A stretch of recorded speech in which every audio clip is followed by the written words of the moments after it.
নমস্কার বন্ধুরা, আমি রুনা আর আমার এই পাঁচফোড়নে তোমাদের সবাইকে অনেক অনেক ওয়েলকাম।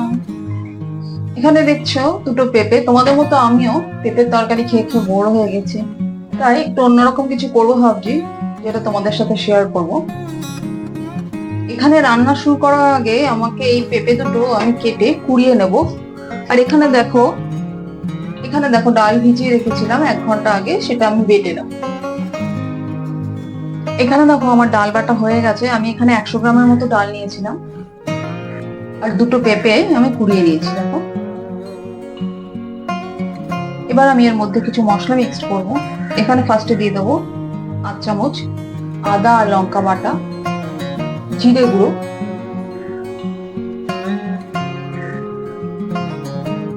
ধনে গুঁড়ো, লঙ্কা গুঁড়ো,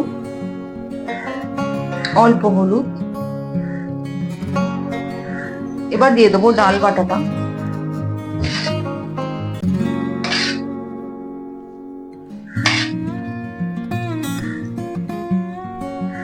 এবার দিয়ে দেবো বেসন।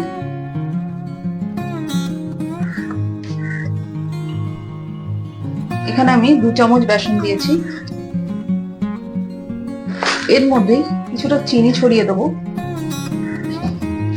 আর সবশেষে দিয়ে দেবো নুন।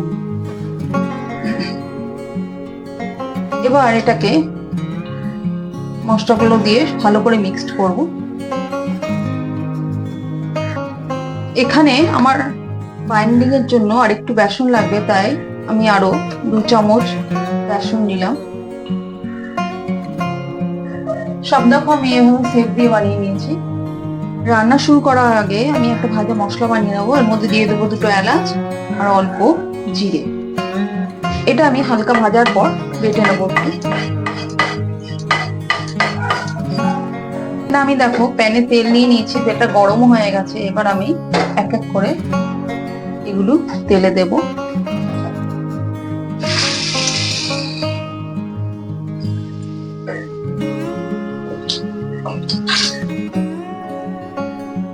এগুলো দেখো ভাজা হয়ে গেছে, এবার আমি নামিয়ে নেব।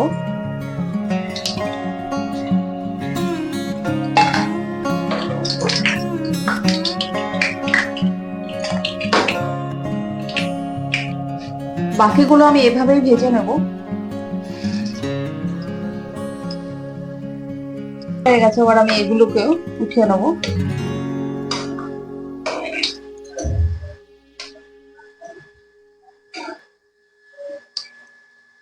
এবার প্যানে যে তেলটা ছিল তার মধ্যে আমি দিয়ে দেবো অল্প জিরে, একটা তেজপাতা, 2টো এলাচ, একটা দারচিনি, একটা শুকনো লঙ্কা, আর দিয়ে দেবো অল্প হিং। এটা একটু নাড়াচাড়া করে আদা আর লঙ্কা পেস্ট,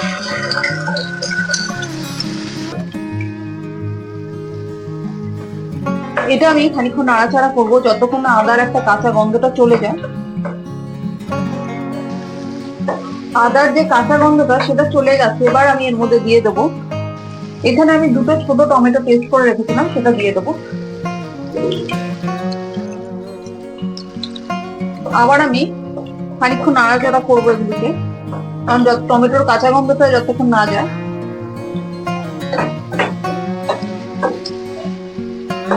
টমেটো থেকে কাঁচা গন্ধটা আর বেরোচ্ছে না।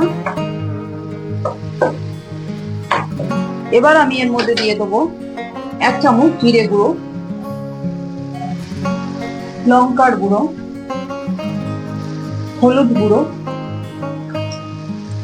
আর নুন দিয়ে দেবো। সবকিছু খুব ভালো করে কষাবো।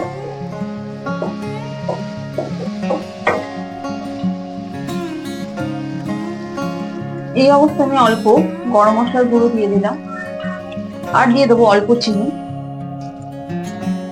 আবার আমি এগুলো সব নাড়াচাড়া করবো ভালো করে।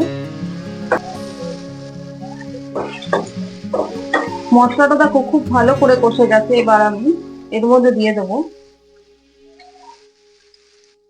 এখানে আমি 100 গ্রামের মতো দই গুলে রেখেছিলাম, সেটা দিয়ে দেবো।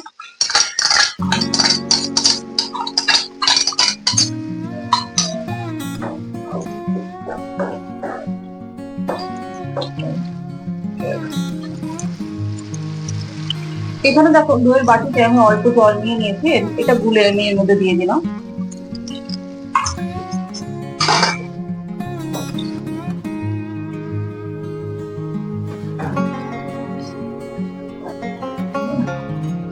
এখানে দেখো ঝোলটা ভালো করে ফুটে গেছে, এবার আমি এর মধ্যে দিয়ে দেবো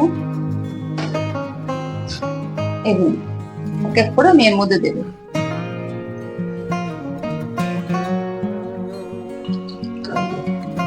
এই অবস্থা আমি গ্যাসটা একটু কমিয়ে এটাকে একটু ঢেকে দেবো 1 মিনিটের জন্য। এখানে আমার 1 মিনিট হয়ে গেছে।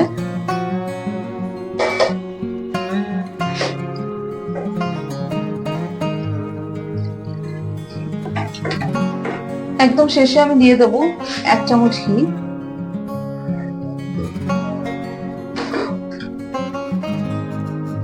আর সব শেষে ভাজা মশলাটা ছড়িয়ে দেবো।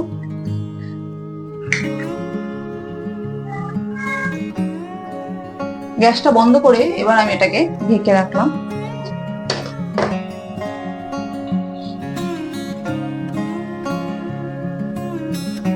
আমার রান্না তো একদম রেডি। আমার এই পেঁপে দিয়ে বানানো এই রেসিপিটা তোমাদের কেমন লাগলো অবশ্যই কমেন্ট করে জানিও। আর যদি ভালো লাগে একটা লাইক আর একটা সাবস্ক্রাইব।